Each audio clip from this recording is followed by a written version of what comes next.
If any of you saw Darren's wonderful presentation this morning, you know that both him and myself share a love of cartoons. I've got one about large classes. We'll have to grease them up to get them in. An interesting idea. Now I'm going to start with a very provocative question.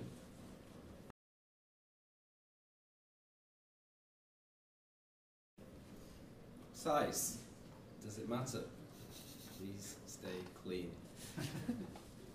Does it matter?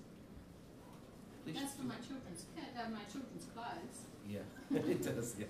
How about classes? Class size, does it matter? Teacher motivation is affected by how much assessment you're doing. So okay, so class could affect teacher motivation, of course, to remain motivated. But if you're a great teacher, you'll get even more points. So it could affect student motivation as well. So yeah, they feel like they're going to have less time to actually participate in the teacher. Sure. Yeah. So communication time is obviously going to decrease. Actually, for myself, teacher motivation actually probably increases the more students I've got. It's a lot more fun. You've got more students to meet, more students to interact with.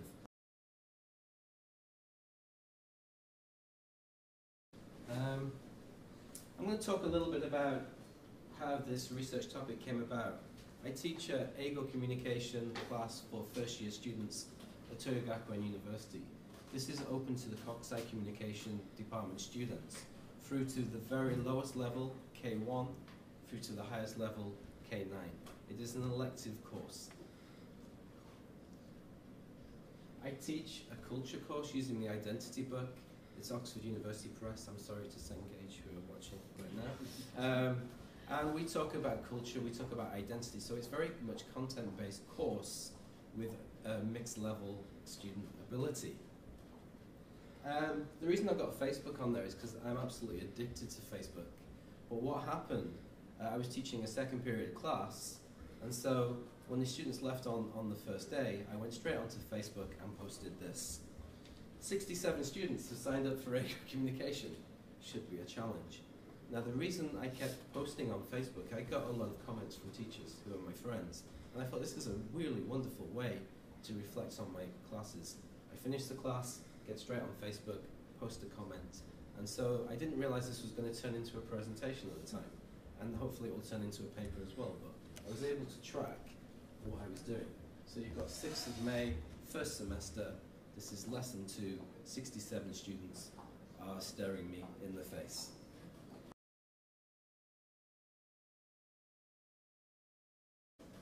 So the first challenge for the teacher, remembering names. It is so important to know your students' names. I have students come up to me that I haven't seen for 4 years. Do you remember my name? If I get it wrong, they crucify me. It's really important to be able to remember names. 67 students, what can we do? Quick ideas. Remembering names. Name cards. Name cards are good? A game, maybe once a week? Yes. Do a game. One thing would be to get index cards. Students make their own names. Yeah. When they walk into the class, they get the index card from you, and then you collect it back. Sure. It takes care of attendance, but also you can make that name and student connection. Yeah, these are all great ideas. What I usually do on the first class is to take a picture of the student holding their name and to make a class photo list.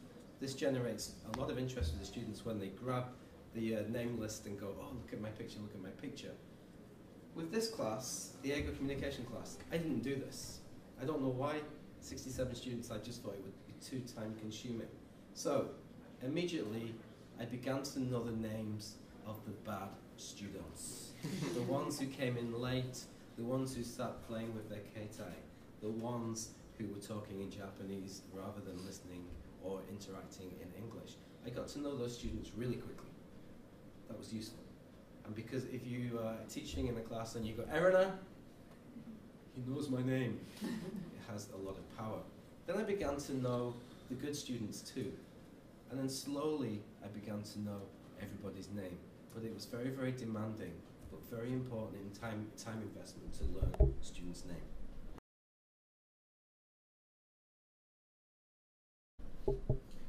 Taking the register. At the beginning, in the middle, at the end. Okay, good. There are many different ways to do this, but if you do this at the beginning of your class with 67 students, half the class will be taking the register. Okay, because usually I know the students' names, I know their faces, I don't even have to call their names. But unfortunately with 67, that is very, very demanding. What I do is in the middle, and I make it part of the lesson. Maybe I'll start from the bottom list and I'll check comprehension questions by going up. Or maybe I'll elicit something from the students by going from the top of the list. By the end of the lesson, everyone has interacted, everyone has contributed something, and I've done my register. Doing it at the end is good as well, but there is that fear that the students are going to run out before I do it, before I take the register.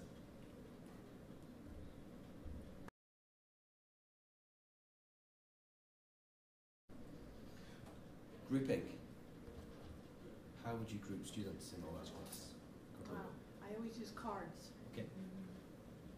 Pick a card. Okay, pick a card. Pick a card. Aces go together. Jacks go together. Right. 48 cards, 67 students. Well, I could put in 2 decks. Okay, good idea. Just something about grouping. This isn't about creating a group, but this has to do with the register. Yes. In my classes, I have people grouped in the regular groups of 4 or whatever, right? And I get them to make a group name. So it helps me to remember the students, and I only have to remember about 8 group names instead of 40 students. Yes. And when it comes to the register, I just say, okay, group, whatever they're called. Who's not here today? Everyone here? Great. You know, and that way they're sort of doing the register. They have to know who is in their groups. And doing the register takes about 30 seconds. Sure. Yeah. It's a good idea. I really like that. It's hard to remember their names, yeah, though. You just remember the groups. Yeah. I think the trouble then would be that the same students would be in the same group every week. Yeah. And with this mixed level class, I have some very, very low level students, some very high level students. I want to kind of mix it up every week. Yeah. So any other ideas for grouping? Something I do is little index cards. I get the name of each student, Yeah. and then just lay them down randomly. Yeah. Random system. That way, That's I'm it. not involved in the process of choosing. Sure. Fours by numbers. 1, 2, 3, 4, 5, 6, 7, 8, 9, 10. Remember your numbers. Students don't remember their numbers. It causes chaos. But try and get the students to remember their numbers to repeat it back to you. If you've got 48 in a class, that's 12 groups of 4. I hope I got the maths right. English teacher, I'm a mathematician. So that's one way to do it. And then they can interact in groups of 4. Pairs. Sounds very simple. 48 would be 24 pairs. You give them your number 1, your number 2, your number 3, 4, 5, 6, and you go around, okay, this is number 1, this is number 2, and they're sat together in their pairs. Rows. What I did was make the row a group. So I had 4 large rows, all the students are facing forward in the traditional manner. But I go, okay, your team 1, your team 2, your team 3, your team 4.